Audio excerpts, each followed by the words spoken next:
আমার সামনে নারী ও শিশু বিষয়ক উপদেষ্টা আছেন, তারই এটা দায়িত্ব যে আমাদের যে 11 জন শহীদ পরিবার আছে সেই 11 জন নারী শহীদদের স্বীকৃতির জন্য তারা কি কি ধরনের উদ্যোগ গ্রহণ করতে পারে।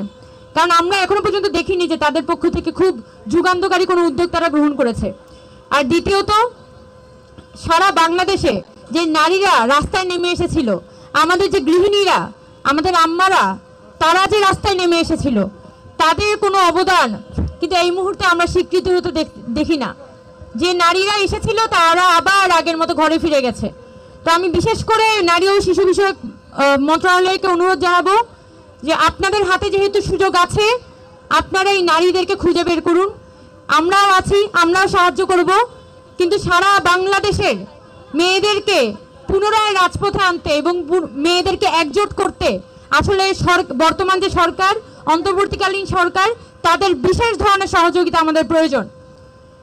এবং সর্বশেষ বলি যে শুধুমাত্র দিবসের মধ্যে বাধা থাকলে হবে না।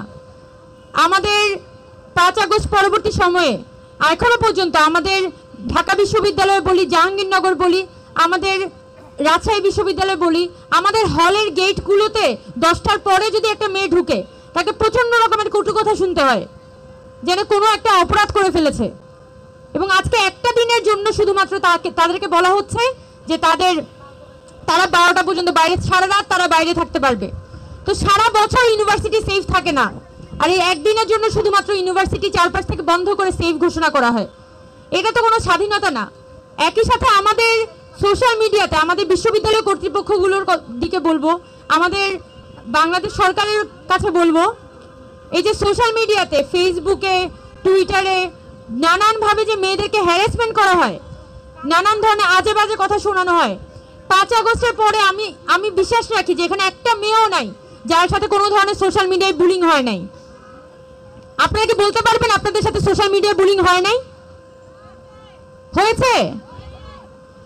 কিন্তু আমরা দেখতে পাই কি, যতবারই আমরা বলি যে আমাদের সাথে সোশ্যাল মিডিয়াতে বুলিং হচ্ছে, হ্যারাসমেন্ট হচ্ছে, ততবার দেখা যায় আমাদের কর্তৃপক্ষরা চুপ মেরে থাকে।